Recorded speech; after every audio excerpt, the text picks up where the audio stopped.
Steve Wyche from NFL Network is here. Enough of me and Michael bickering and debating and, guessing. That's the difference between you and us. We think said one of our former colleagues back in the day. Unbelievable. But how's this Kyler Murray situation going to play out?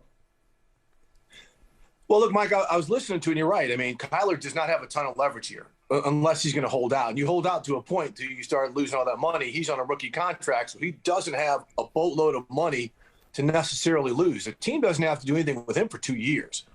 But I think relationship-wise, they'll play this out. Maybe they don't extend him this year. And this is where both sides have to be very creative, because guess what happens next year in 2023?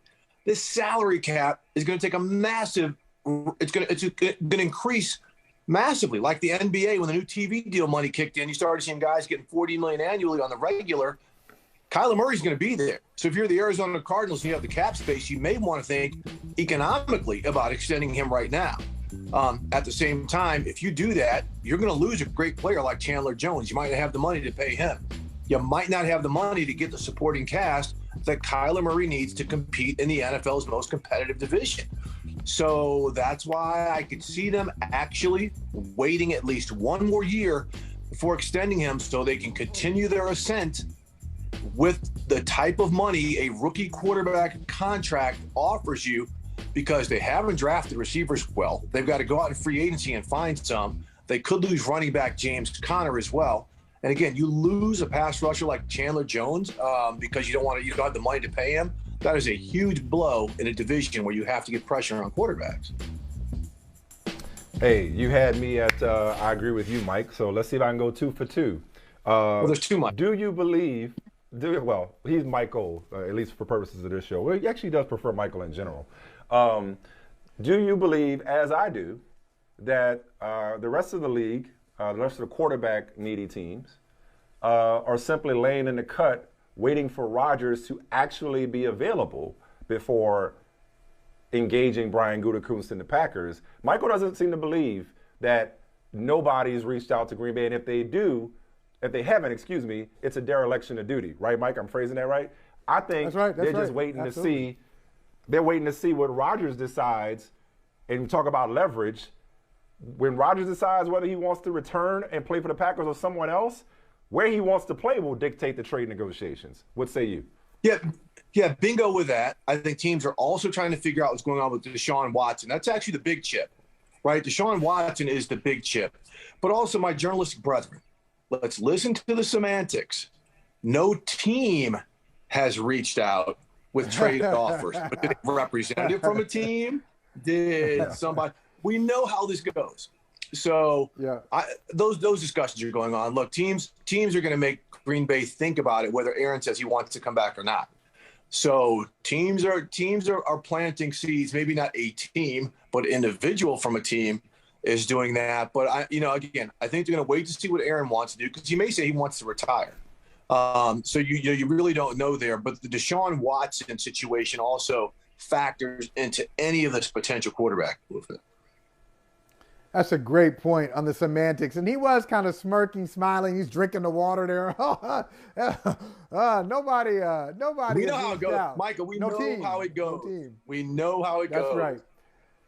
Now you mentioned the big chip, and a woman in Boston, a producer in Boston, said to me a few weeks ago, and I'd never forgotten it. She's like, "Look, when you guys talk about Deshaun Watson, can you just continue to remind people about his litigation? We just keep." Yep.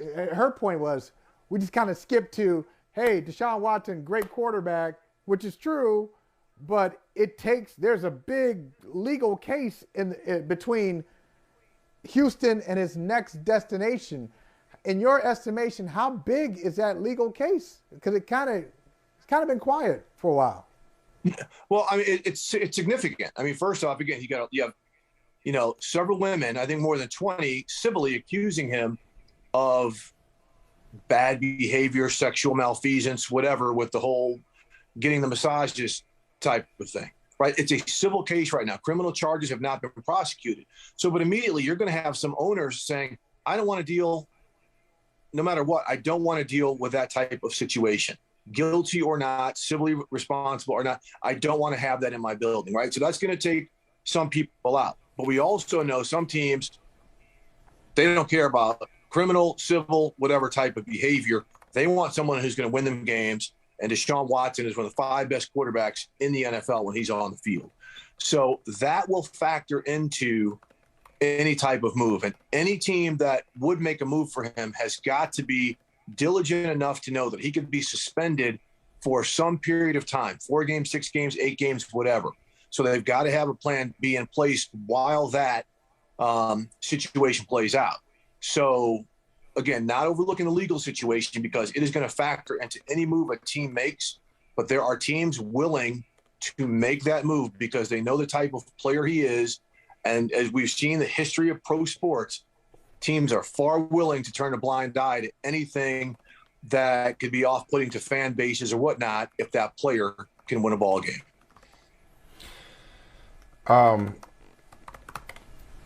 I laughed to myself last night when I saw the report that the Commanders have a list of 42 quarterbacks. Like, I didn't even know there were that many available, either combining, free agency, trade, the draft. It's like they're leaving no stone unturned, apparently. They have a binder full of quarterbacks through the Washington now Commanders. How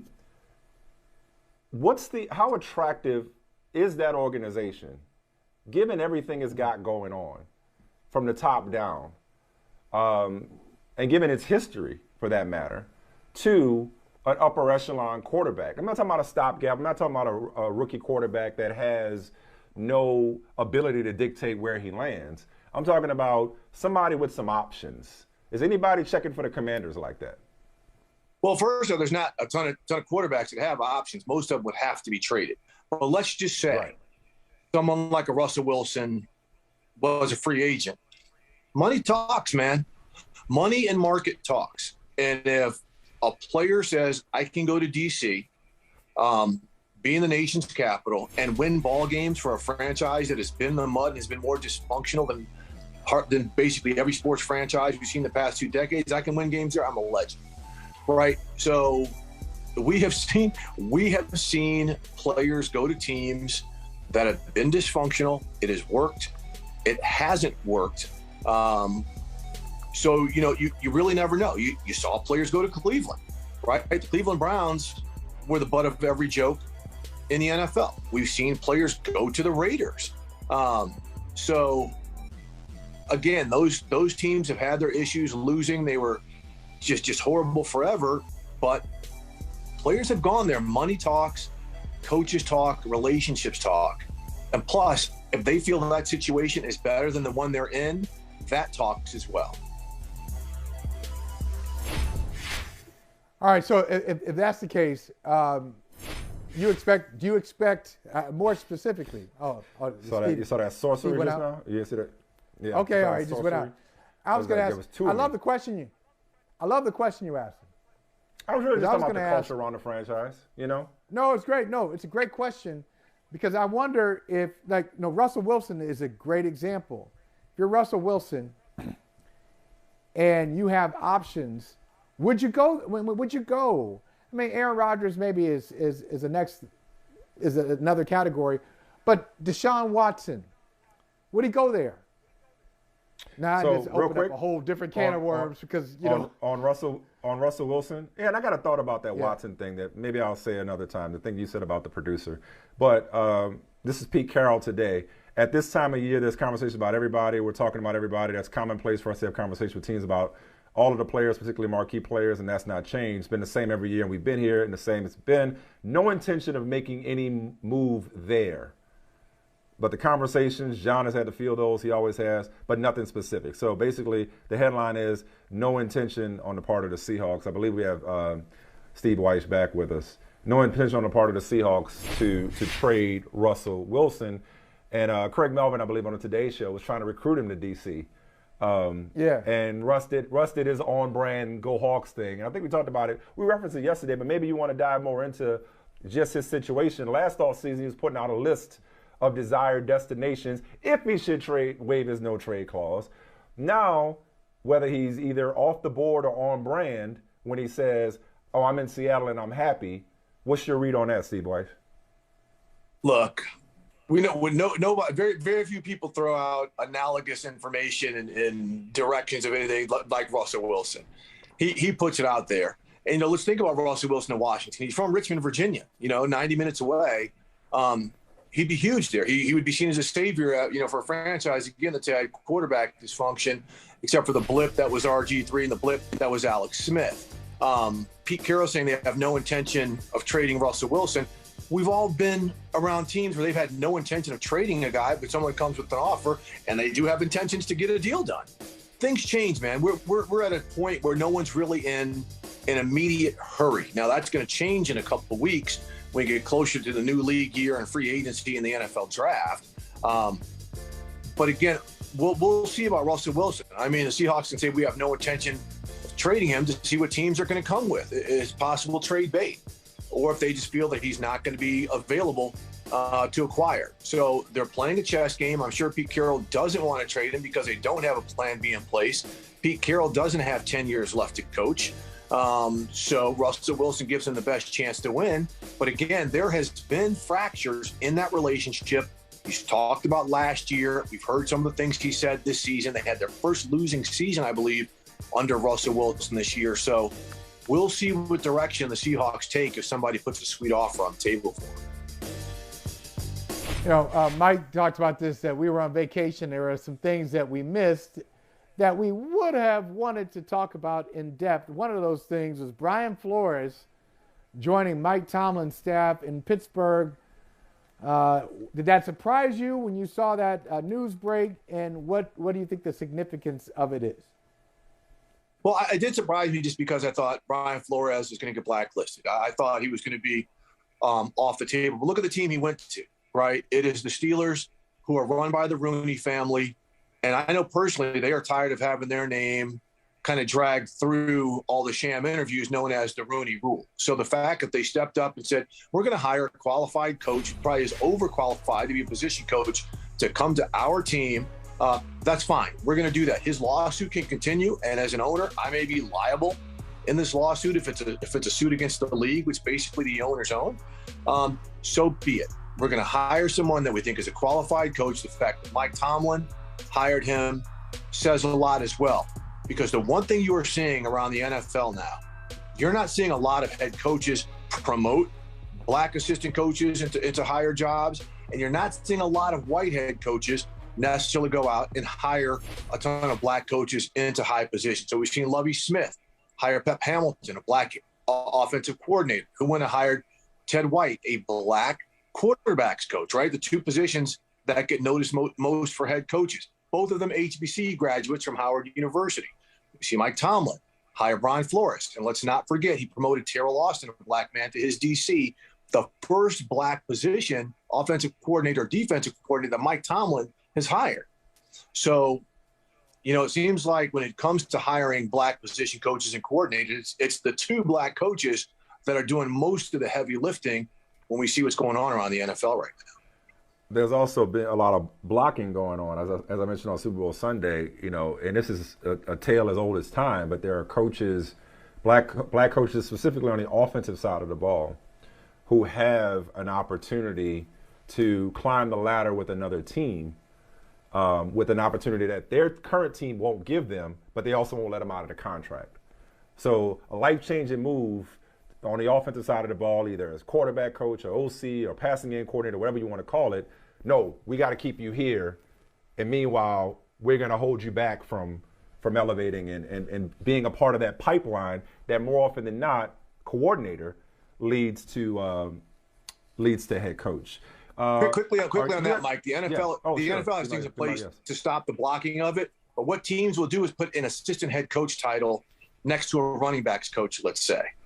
So does that trump a coordinator title? Some people are going to interpret it that way. So that's the loophole. Right but I'm not even talking about the coordinator level. I'm not talking about I'm talking about position coach to higher level position coach, or a higher status on the staff. Like, they got guys that are frustrated because these opportunities that can change the trajectory of their career teams have ways of just holding them into their contract and not letting them take those jobs or interview for those jobs.